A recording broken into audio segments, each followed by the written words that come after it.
Now we're going to talk about the thing that you need as the emotional core of your story, something to anchor it together. It's from a guy called Houston Howard.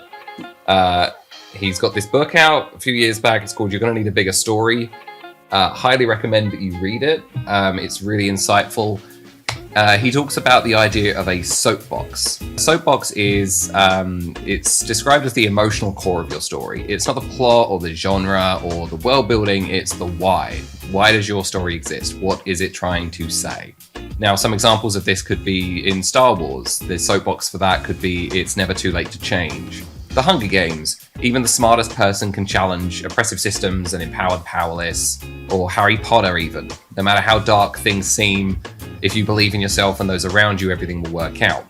The soapbox is a thread that connects your characters and the stakes and the tone. And if you get it right, it can become your compass for all the questions that you have later on and anything that comes up that you need to problem solve. So we know in our IP, mixing Bloodborne and Pokemon, that we want a dark gothic tone. We want monsters that are twisted and terrifying and tragic, and we know we want the fantasy of turning those monsters against the darkness that spawned them. And that's all really good and fun, but we need to ask ourselves, why monsters? Why hunters? Why this fight? Why this world? Now, as we peel back the layers on this, what we see is we're really exploring is not just a battle for survival, it's the internal battles that we all face. It might be addiction or grief or shame or mental health. It's the things that we spend our lives trying to suppress and silence. But what if the path forward isn't about burying those things? What if it's about facing them head on and then learning from them? So if you think about our IP, what's the core of our story? Something like, to survive the darkness, you must overcome it. Or maybe monsters are made, not born, and so are survivors. By using that as our guide, it will shape the world, inform the magic.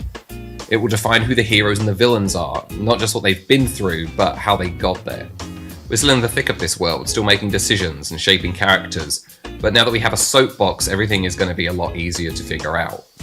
It could inform the way that the monster looks and moves and sounds. When we think about locations, we can go back to this and think, what pieces of my life have I overcome and can be represented in an environment?